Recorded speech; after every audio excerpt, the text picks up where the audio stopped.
Welcome to MYGRCPOV. Before we begin, please note that all views, opinions, and commentary expressed by myself and our guests are strictly our own personal perspectives. They do not represent or reflect the official positions of any employers, organizations, or affiliations we may have. This podcast is for informational purposes only and does not constitute professional advice. Always consult with qualified professionals for your specific GRC needs. Now let's dive in.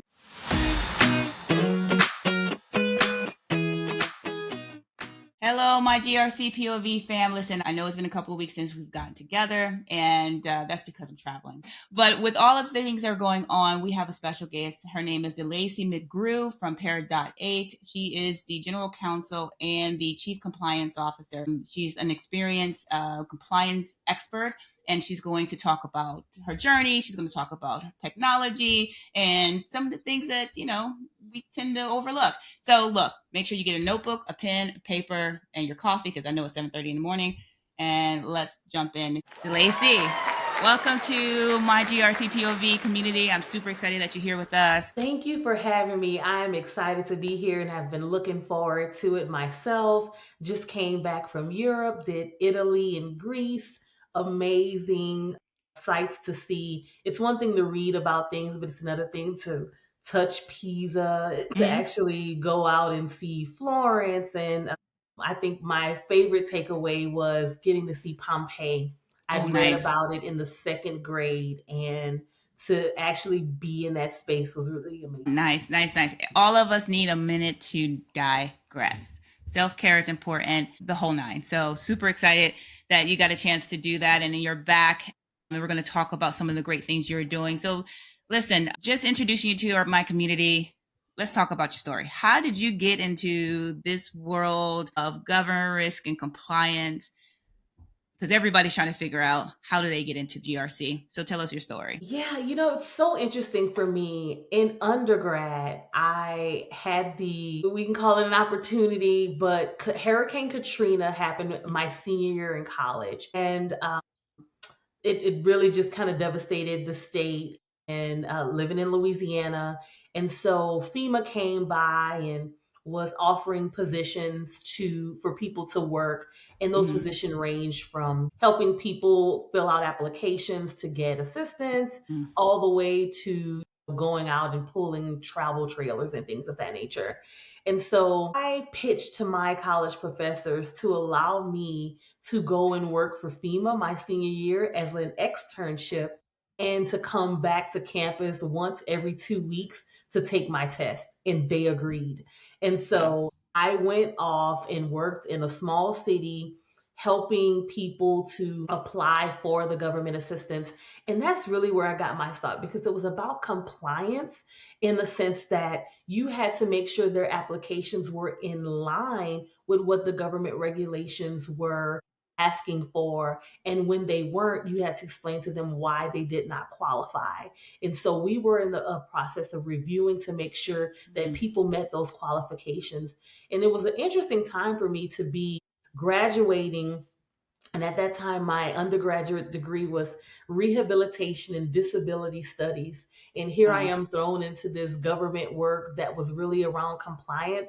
And that's where I got my first start. And I would say my itch for really wanting to be in the compliance space. Wow, that's interesting. So I do remember Hurricane Katrina. That's the early 2000s, and that was a lot, because that really, I think, put some pressure on FEMA to really step up. And then it also exposed some of the bigger challenges that FEMA had. So you jumping into a space where there's one need, right? You saw an opportunity to really hone in your skills and your expertise in a time of need. And secondly, you now are in this space that essentially requires compliance and having those soft skills to really, one, saying, hey, these are the things that we have to follow. But the other part of that is this is a potential reason why you don't qualify, and being able to communicate that to those who are impacted. So first of all, kudos to you for, seeing a little bit differently than the norm, because I'm sure you're probably one of the few during that time was like, well, let me use this as a learning tool, a learning experience,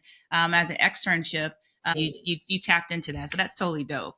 It was really a carpe diem moment, because it allowed me to really opened my world experience, my world view to something different, which ended up leading to me working for Louisiana Governor's Office of Homeland Security and Emergency Preparedness. And we were there just like waiting for work for a little while when we first got started. And then Hmm. I said, you know what? I'm going to go to law school now because at this point I had graduated undergrad, Yeah. did well. I'm working now for the governor's office, which we partner really well with FEMA because my experience in FEMA had really allowed for me to get that position in the state and then work with some of the same colleagues I had known from the FEMA days. And so I applied to law school, got in, and I went to law school part time in the evening and worked full time in the day. And so that just kind of reinforced as I continued my growth journey throughout the state. It was heavily based on just that very thing, compliance, having a set of rules. We use the 44 CFR Yeah. to make sure that mitigation and public assistance was in line for our Right. different jurisdictions, working with all the public office officials Right. to make sure that they met the needs of their constituents.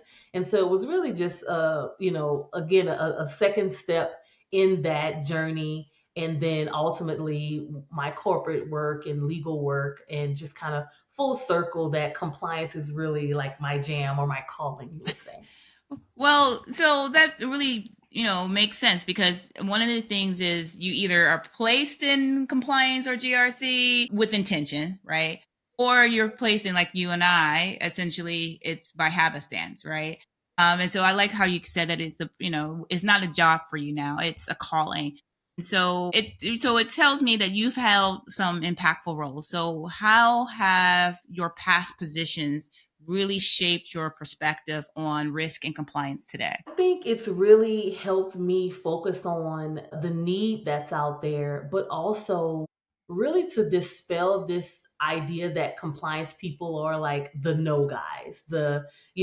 wait, compliance is coming. They're going to tell us we can't do something. Yeah. And so I really focus on trying to build relationships with my partners so that they understand that's not what the goal of compliance is.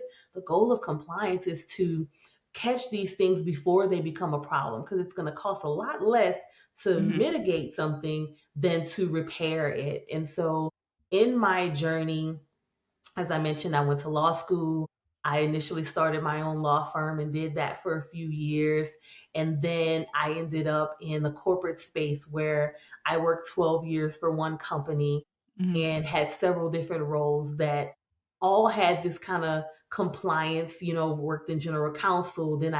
It was a technology company. So I got really involved in product and making sure that products were built to their, compliant natures. And then Sure. operations role in compliance. And so it just kind of had this thread the entire time that really fed me as I was able to share my expertise from being able to look at a set of rules and translate that in an easily digestible way so that people who are not lawyers, people who don't have background in compliance could understand, but also get the why behind we're doing what we're doing. Because if you're a technologist, you just want to innovate. Yeah. If you're, a builder, you just want to build.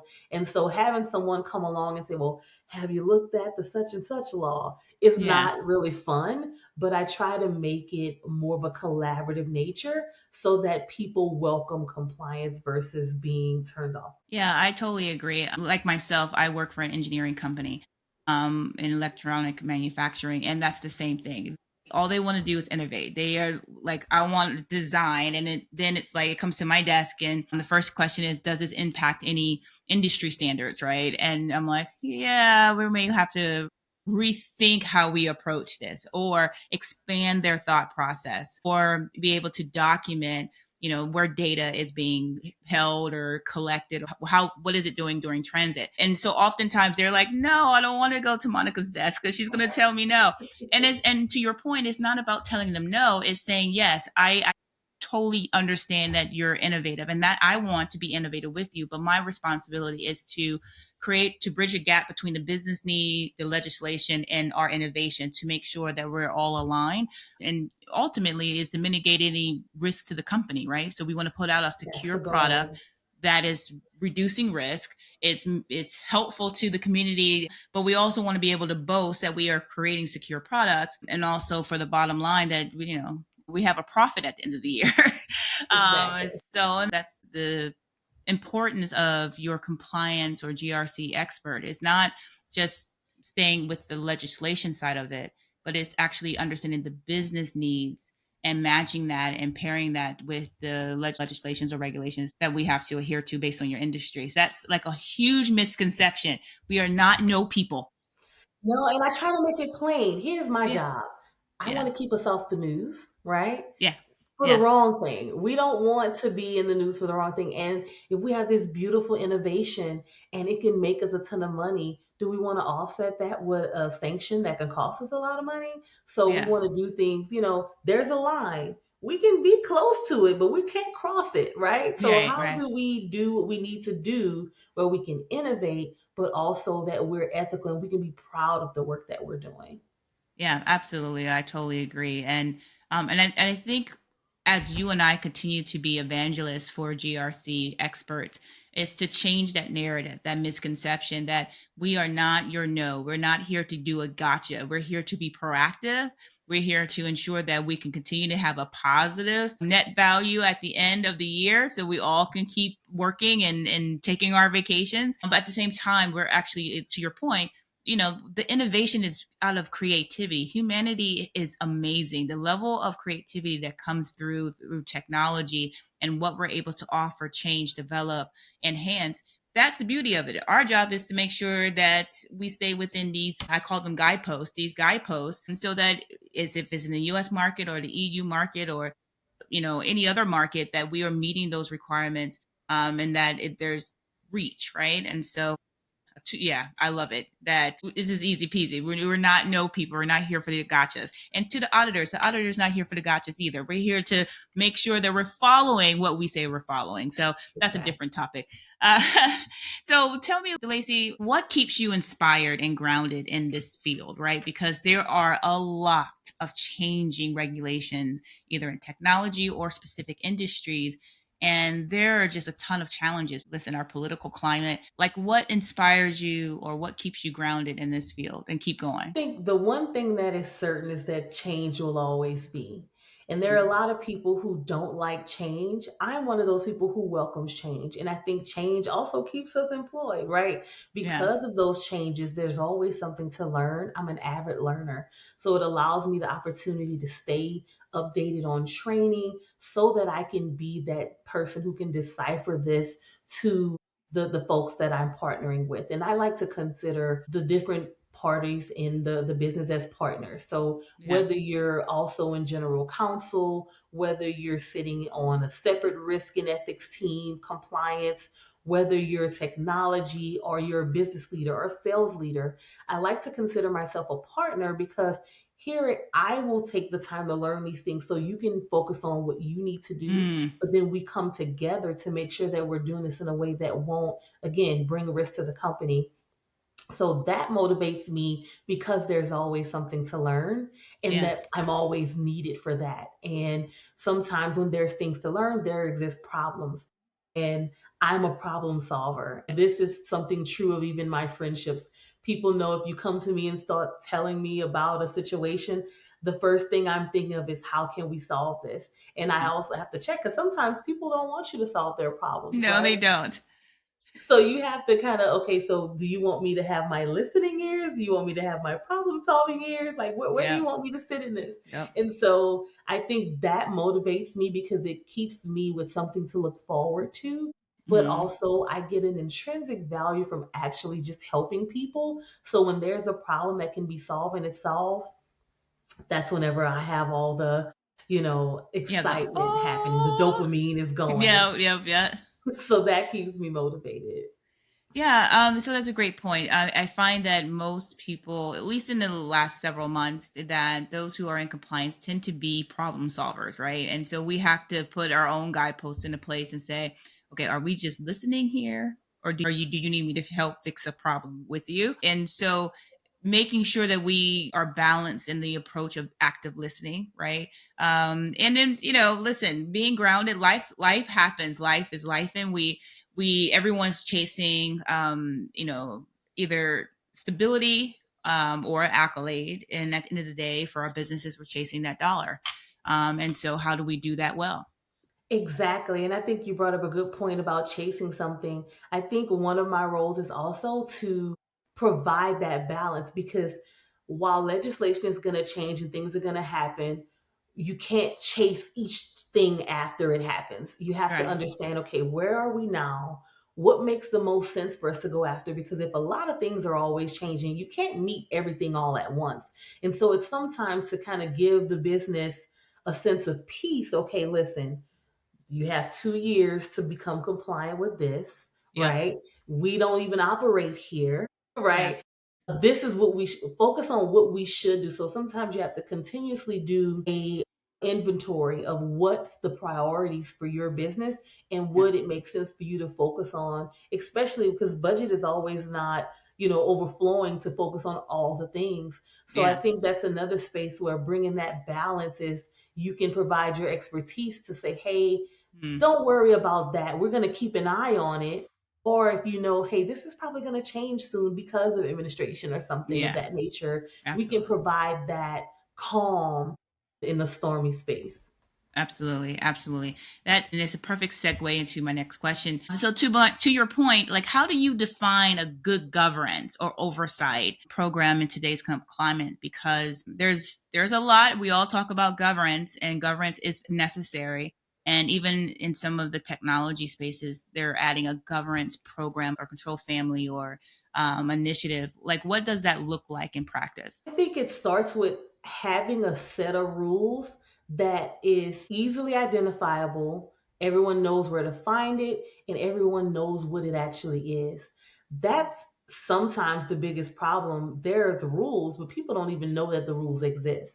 And Yeah, so the first part of governance is having that set of rules and making sure that everyone in your business, because we will have governance teams, we'll have compliance, and we'll have risk, and we'll have GC, but risk compliance is really the job of everyone yep, because when it comes to anti bribery, and everyone needs to understand these rules so that they're not operating in a way that would go against the grain for the regulations, right? So right, you want to make sure that people not only know the rules exist, but they know where they are and that there's some regular training to refresh everyone's memories because sometimes you might be operating in a space where you don't remember, oh wait, that actually falls in line with this regulation that I'm not supposed to do. So yeah, having that regular training, I think, also makes a good governance program.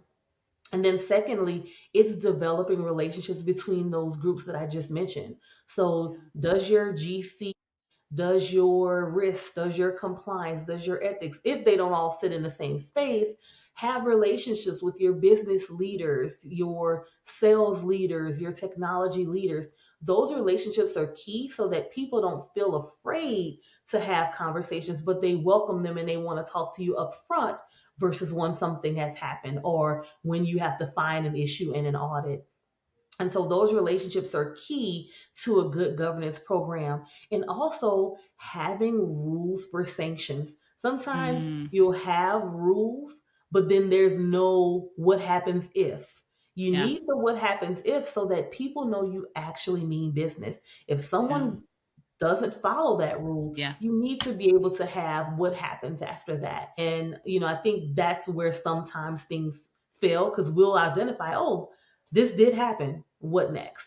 And you don't want to be developing that one by one. You want a set of rules that everyone can follow and a set of sanctions, internal sanctions that yeah, everyone will be subject to as well. Also add, in addition to making sure that you create those internal programs to train your teams. So typically your compliance team is probably going to create these for your organization, but you also need to have outside people come in and train your compliance team and mm, also maybe collaborative. You might have a training that will have someone from the business, someone from sales, from technology, again, just to kind of level set because that external training, your people are experienced and they know things, but again, having a refresher and having maybe an opportunity to talk about new regulation and how different people are interpreting it. Because in the same company, one person could say, oh, don't worry. One person could say, oh, this is a big deal, right? Yeah. So how you also communicate where people can operate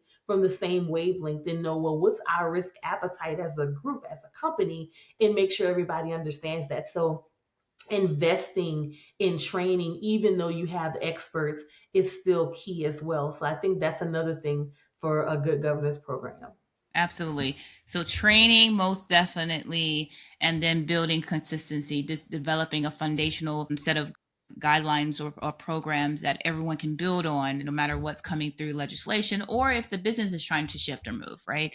Yeah. It's something that you were able to build on. That's a good governance program too. A great point. So, like from your perspective, right, from your point of view, how are risk and compliance evolving in the face of emerging tech, AI, and cultural shifts? Because AI and technology is like on the forefront of everybody's mind. How is our risk and compliance evolving in the face of emerging shifts here? I think in some spaces it's trying to catch up because Mm, people had, again, the innovation in mind first, and we're doing all these things.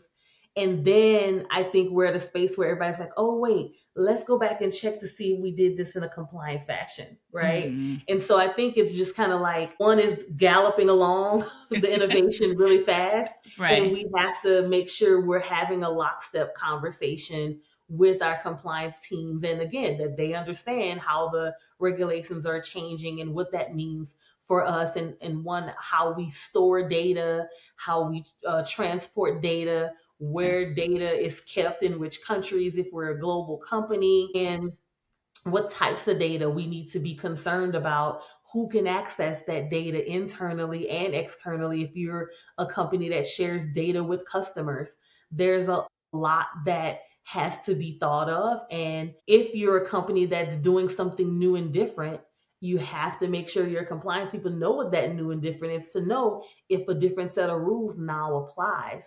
So I think for the most part, and people are trying to say, yeah, we're all together, but I find when I talk to a lot of professionals and a lot of things that are going on in companies, the innovation is outpacing the compliance. And you Mm, see that there are like roles for compliance, and people are hiring, but there's not typically a lot of funding. So you might find groups where there's two compliance people, right? And so I think that the funding for compliance teams has to catch up with the pace of the innovation as yeah. well. And so I think that's one of the things that, you can look at compliance as a cost center, Yeah. but it's really a growth driver. Yeah. And once the company has that mindset, I think things can flow really well, because there's always something to do in the space of compliance if you really want to operate in the ethical. I agree. And really, you answered my next question was like, what one of the areas of compliance that an organization often overlooks that they absolutely shouldn't. And to your point, innovation always, at least in my own personal space, and I'm sure many others, is that it outpaces compliance. Usually, we're only at the tail end of something's either about to be shipped or deployed. They're like, "Oh, let's just have compliance take a quick look at it." And you're like, "No, y'all can't do that. And We that's need where to." pressure comes, a quick look Exactly. at this entire thing. And then when you start having questions, it's like, why are you asking me all these things? Exactly. And then there's this misconception like they're going to tell us no.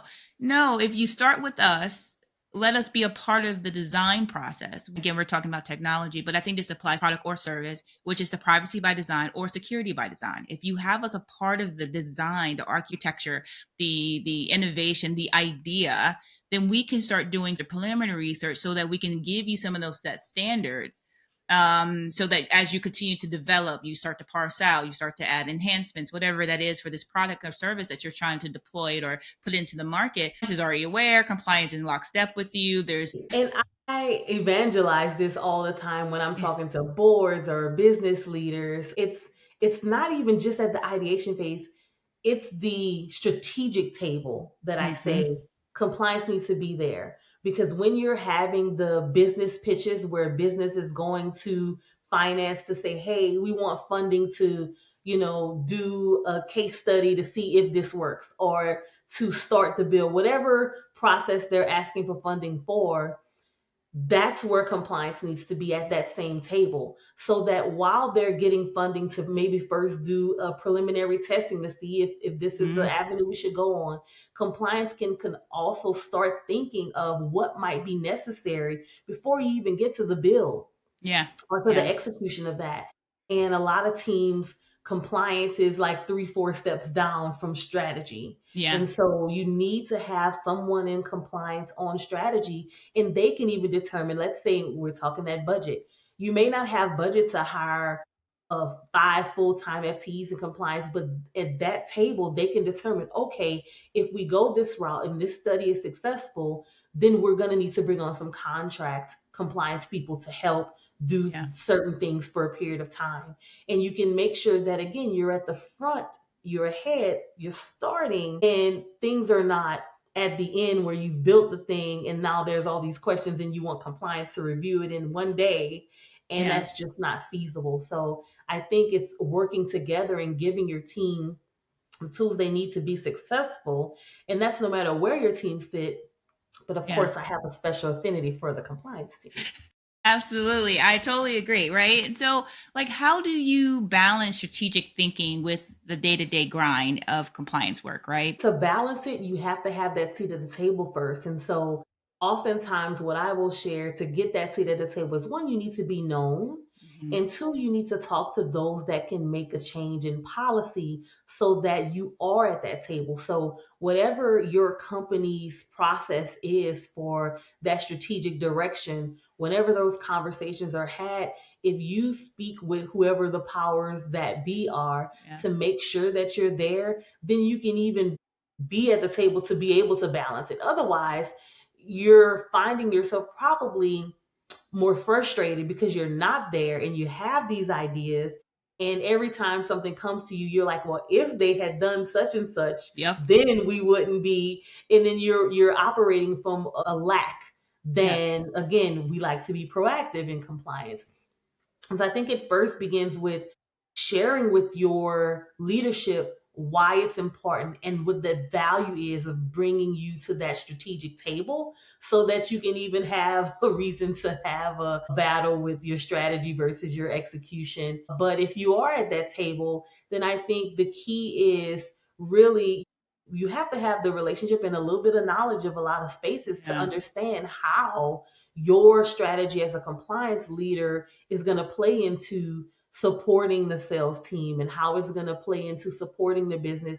And you might have to make some shifts in that so that you can support those teams well. How are you not a blocker? Because, of course, if you have a process where these things need to come to your team first, you want to make sure that it's not taking too long because Yeah. you're holding up the process too. Yes, no. And again, you have my, for me, my engineers they are like, what is this process? Why does it apply to me? We didn't have to do this before. And so not getting upset about it is saying this process may be a bottleneck for them. Right. And so having that Mhm. conversation, one, to educate, which is the most important, is that if we educate them, most of the time they will get their buy-in. Their buy-in is like, okay, I guess I understand, because there is a bigger scope, there's a bigger picture. We have to prepare for audits, we have to prepare for conversations with the board, we have to prepare for executive management and their questions. So there are reasons for these processes. To your point about leadership, what are some of the leadership lessons that have shaped the way you mentor or collaborate with others? I think the first thing is being okay with that you don't know everything, right? Yeah. One person cannot know all the things, and that is okay. And I think some people, they have these moments where they feel awkward if they don't know something, and so sometimes they'll just do like AI and hallucinate it, Yeah. Yeah. make Yeah. something up. But be okay to be in a moment, to be teaching, sharing. And if someone asks a question that you don't know the answer to, say, I'm not sure, I will do some research and I'll get back to you, and then actually get back to them, right? Yeah. So being okay with knowing that you don't know everything. But one of the things that I tout as being an attorney is that, I feel like I can work in any field. And you'll see a lot of times people, if they're looking for someone in pharmaceutical, they want you to have pharmaceutical experience. If they're looking for someone in tech, Yeah. you need to have tech experience. And it's funny sometimes to me because as an attorney, the one thing you learn is where to find rules and how to decipher them. So I Yeah. feel like lawyers can work in lots of different industries. There might be some learning on the onset of how things work in that industry, but it's a very short learning span Yeah. to really get up to speed. But the key is knowing where the rules are and knowing how to decipher them in order to make sure that your teams can understand your translation of them. So for me, I think that's really key. And it's also just again, and I go back to this all the time, those relationships. For Yeah. me as a leader, having people view me as approachable, Mm, because what's a good leader with a lot of information and a lot to share if people are scared to talk to you? that's So so you good. want to make sure that people know you are welcome to come and talk to me. And also, you are welcome to tell me that I was wrong. Yeah. If you can't be told you're wrong, you cannot learn. And you want to always be able to learn. So push back. I might have an idea on something and you might say, well, I don't think that works. And this is true a lot of times if you're on a new team or at a new company, you'll hear, we've done that before. Right. And Yeah. sometimes they have and it didn't work, but maybe there were other reasons. And so as a leader, you have to dig into that. So can you tell me some reasons why you think it didn't work? What, circumstances were there? Who was involved? And then Hmm. you might find, well, we could try that same thing again, but change these things. Or you might realize, okay, this really didn't work and we Yeah. should do something different, right? Yeah. But being open, so I consider myself a democratic leader where I want to hear from my team. I don't Yeah. want to be a queen Yeah. given an edict. I want to be able to give strategic vision, but I'm welcome to hearing different paths of executing. And or if there's the issue with that strategy, I think we should do something different. Well, tell me more, tell me why, and tell me, don't just bring me problems without solutions. Yeah. Also have a solution to that. And so I think that helps grow people. It helps them be able to think strategically and be a leader, because I always look at I am, training the person to do my job because at some point I want to grow. And so those that work for you need to know how to do your job so that you are free to grow because the people below you have grown. And so for me, I think that those are important components of mentorship and leadership: being open to learn, being open to be told you're wrong, being open to change your strategy if you've been presented with other facts, because Yep. you're one person, you have 24 hours, there's only so many things you can do in a day. If Yeah. you have just 5 team members, that's another 24 hours that they have experienced, they have read, they have seen, they have trained That's so on good. different things that could add tremendous value to you. And so you'd be, really remiss for not hearing that and applying. I totally agree. And you brought up so many great nuggets. I think it's by Dale Carnegie. In some of their principles, they tell you that your main function as a manager or as a leader is to develop your people. And so, how do you develop your people? You have to know what's going on. You have to have that conversation. You have to have community. So, I love that you brought that to the forefront. So, here's another question. So, based on that and impact, how do you maintain integrity and purpose in spaces where pressure to conform or to look the other way is high?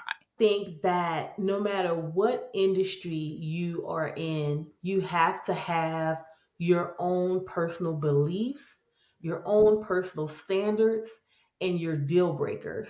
Yeah. And once you know what that is, no matter what industry you're in or what role you're in, what company you work for, if what you're being asked to do goes against whatever your beliefs are or your deal breakers, then you have a decision to make. Will you do what you're being asked to do, or will you not do that, or will you remove yourself? And Mm, those are hard decisions to make because we need our jobs. yeah. We live in a society where most people cannot go a very long period of time without working and earning money. And Hmm. so, how far are you willing to go against your own set of beliefs? um, to achieve some end. And so for me in the compliance space, it's something that comes up more often than you would like it to Mhm. come up. But again, you have to go back to that initial rules that you set for yourself. And for me, I will, and I stick to what I know. And Yeah. it's not this method. But again, I feel like my role is to figure out how we achieve the end without breaking the rule. And sometimes that means the strategy has to change or what the business want has to change, but we still achieve a common goal. So if I'm working somewhere, I'm also interviewing that place. Are you an ethical Yeah. company? Do you want to make Absolutely. ethical decisions?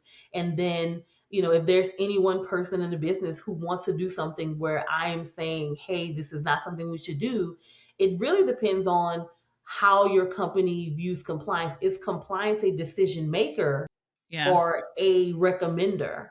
Because Mm. if I'm in a position where I recommend, you can make whatever decision you want. It is your Exactly. decision to make, but I've given my recommendation. My recommendation is not going to change to what you want me to just so you can do what you want. Yeah. You can do that, but here's the recommendation.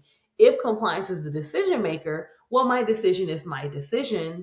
Yeah. And, you can go against that, get the CEO to sign off. Yeah. So I think it's key to stick to your beliefs because you can sleep well and wake up well and do what you do the next day. But again, it's back to what we first talked about. It's not to be a no person, but it's to limit risk to the business Yeah. when you have been given the charge to do that. And sometimes the company will say, you know what, we're okay. We'll assume the risk. Risk. We're Yep. okay with the fine. And hey, that is fine, right? Yeah. But it doesn't mean that your recommendation will change or your view will change. It's just that we know the risk, we're moving forward with that risk, and we're okay with it. So a long way around to say follow your own conscience Yeah. and you'll be fine. Yeah, to your point, as a fellow GRC expert, part of that is understanding. I have documented that this, based on my understanding of either the legislation requirements or standards, this is the recommendation, this is the approach.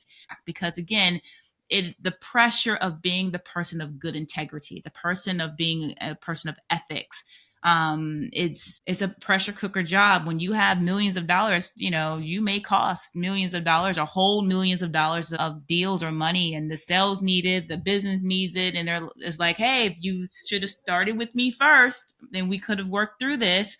I tell my team that often. I'm like, you should have talked to me first, because I'm not bending, but I will work with you within reason, right? So to those who are out there in the GRC space, you're like, I thought I was by myself. You're not. We all are going through that same challenge. But when you walk into a role of compliance or risk management or governance, you are saying, above all else, I'm going to follow what is ethical. So Mhm. I like how you said that. It's important, and you have to have a set of beliefs. Mine is my faith, is in all that I do, and it sounds like it's the same with yours as well in your belief system. Let's talk about, if you could go back and tell your younger self one thing before stepping into your career, what would you tell your younger self in your career? You know, I would tell my younger self, don't be afraid of your multi passionate self. Mm-hmm. I remember graduating undergrad and having that opportunity to work in disaster recovery, which got me my start in compliance. But then graduating law school and deciding that, hey, I'm just going to quit this job and go move to this other state and I'll find something because I have this law degree, I have a license to practice, and I have great experience in working for businesses or for Yeah. working for government. I should be very employable. But also, I graduated law school whenever the mortgage backed security bottom fell out and things were crazy. Law Yeah. firms were rescinding offers and paying first years to not come Yeah. to work. And so it was a tough time. And so I remember my mother asking friends, hey, can you help her find work and these things? And the first thing people would ask you is, well, where are your interests? What do you Mm. want to do? And when you're someone who doesn't have a job, your interest is, I want to make money. I Yeah. want a I got bills job to to play. pay me. And so you can have interest, but you just want to work.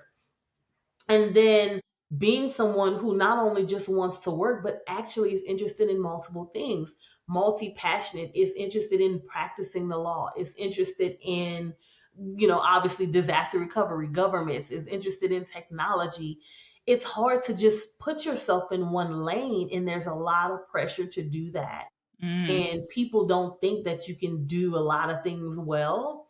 mm, And that can sometimes be confusing. And so I would just tell myself, be okay with that, right? You yeah. don't have to be like everyone else, and follow those different paths. And so I have, questioned sometimes some things in my career, because people, like, even if I'm in an interview, the question will be, well, how did you get here from here?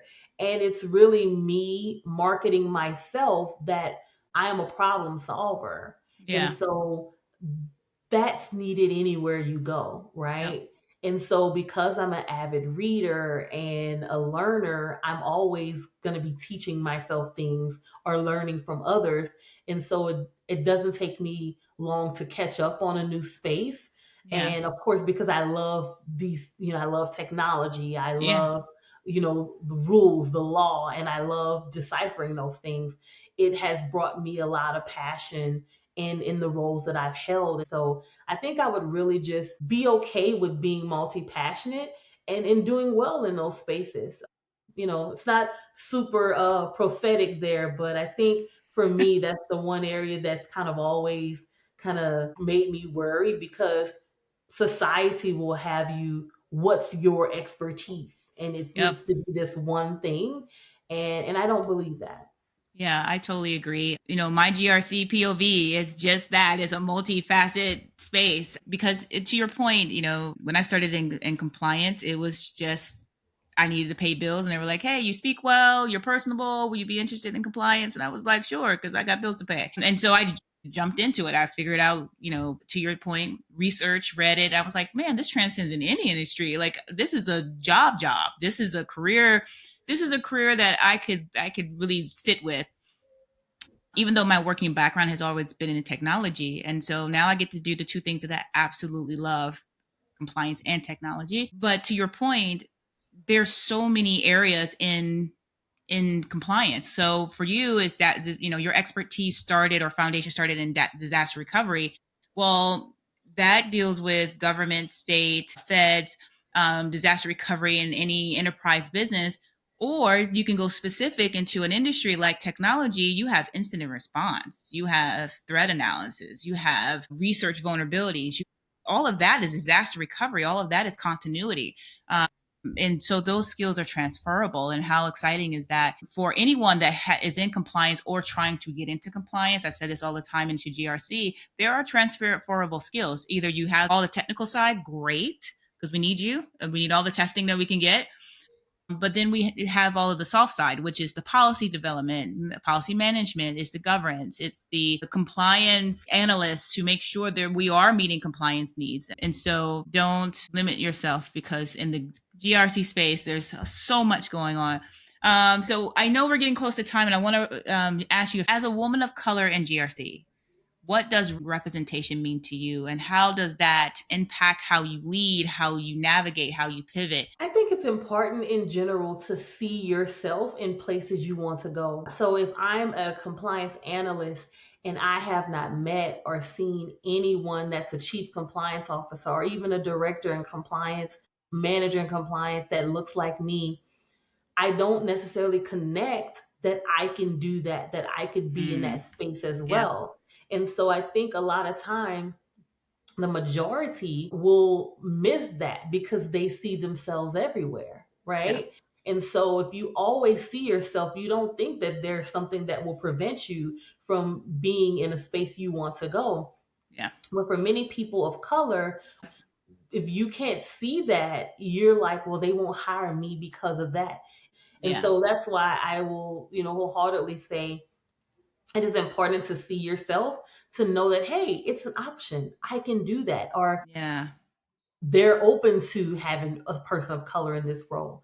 And then I think that there comes this immense pressure for Mm, being a person of color in these roles, because you feel that you are representing for an entire people. You Yeah. feel like you're representing for women. You feel like Yeah. you're representing for Black people, Yeah. you know, all at once. And you're just one person trying to do a job, and it's pressure that other people don't have.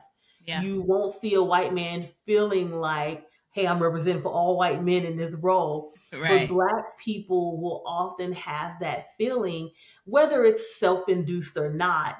We Right. want to make sure that how we perform in a role doesn't prevent someone else that looks like us from Absolutely. having that role after.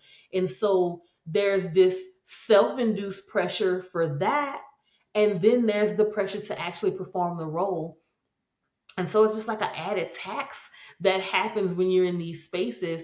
And then even when you're hiring, Yeah. you're afraid to hire the person of color in some instances because you don't want it to look like you're just hiring people of color, Yep. where that wouldn't happen if it were a white man or a white Yep. woman or perhaps even an Asian person, right? Yeah. It's just, oh, that was the best, the most qualified person. But there's questions if you hire another Yeah. person of color and they're like, did you just hire them because they were Black, or were Yeah. they, you know?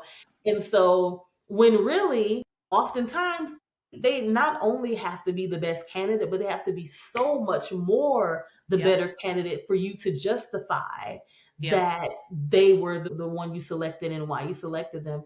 And that, again, creates another set of pressures being a person of color in leadership positions. I would say the overarching thing is it's like an added tax. There's a little bit more responsibility, a little Uh, bit more pressure that is unseen, but we do it because we are ambitious and we want to be in these spaces. We want to be an example so that others coming behind us know that it's possible.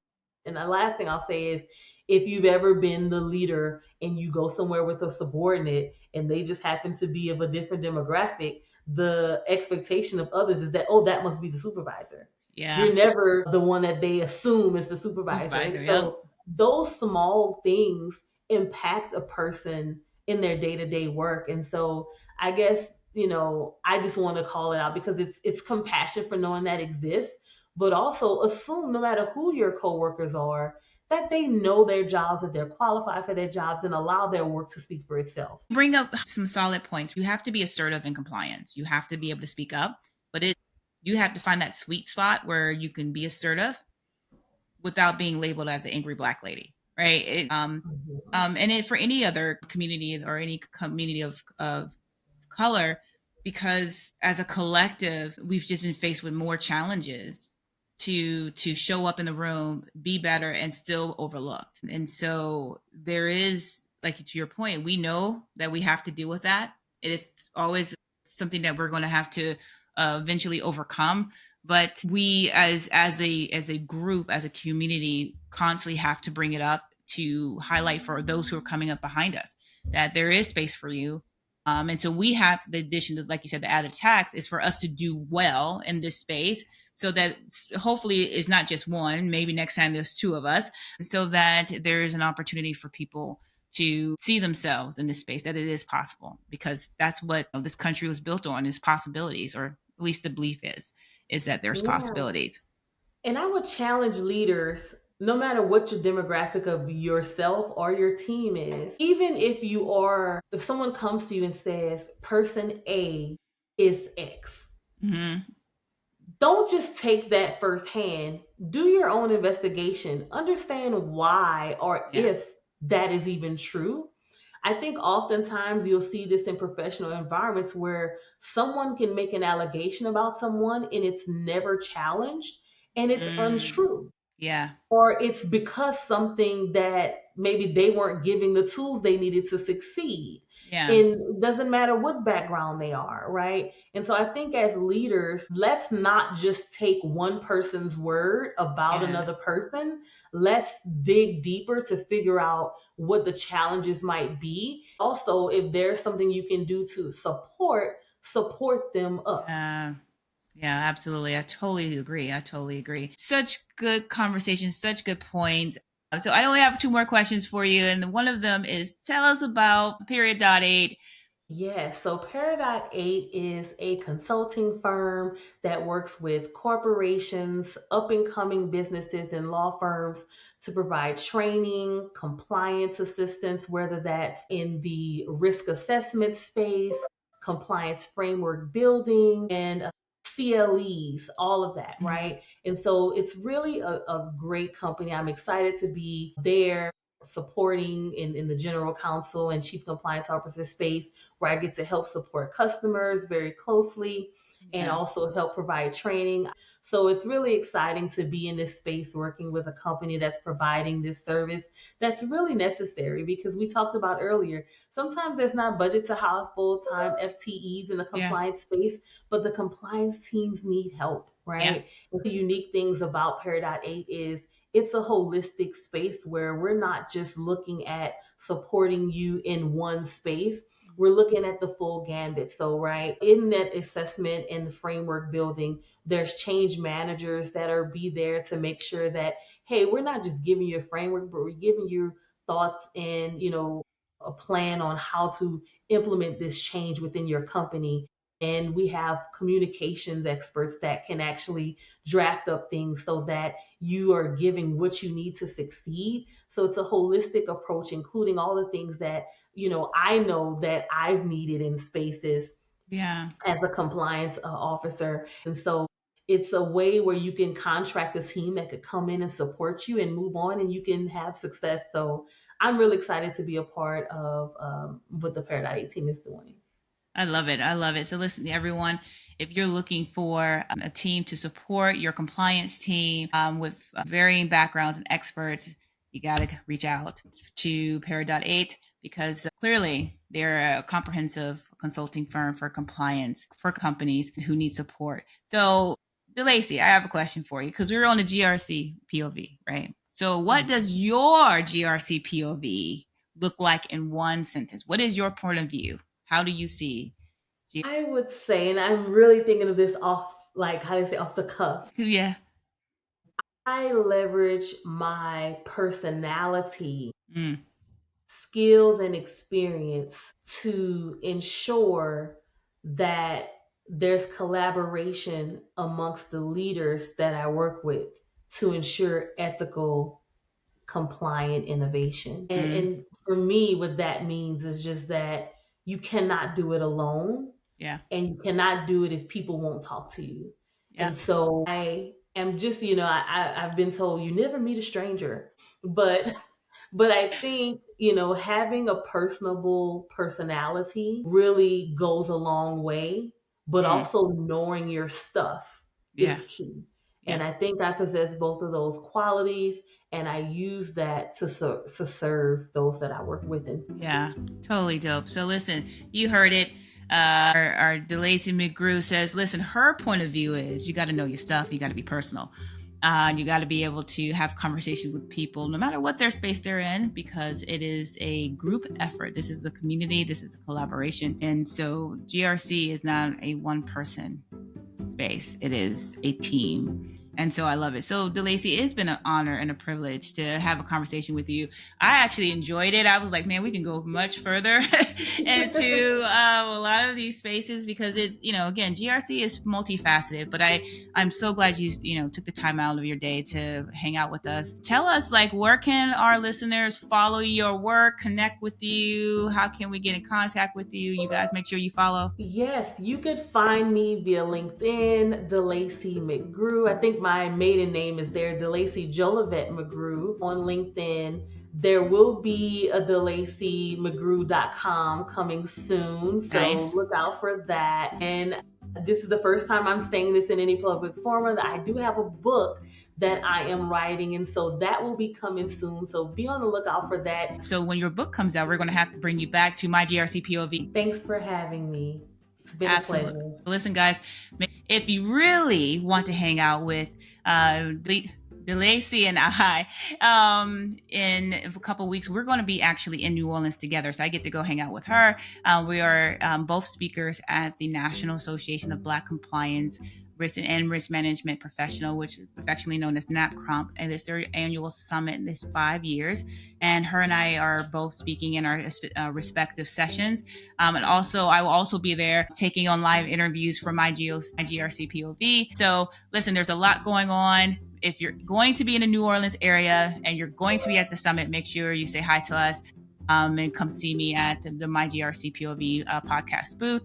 Because listen, this is a community for everybody, and we want to make sure that we get your point of view, and if anything, demystify governance, risk, and compliance, because everyone has a space there. So thanks for listening to My GRC POV. Remember, all opinions expressed today are personal views only and don't reflect any organizational positions. Until next time, stay compliant and keep questioning.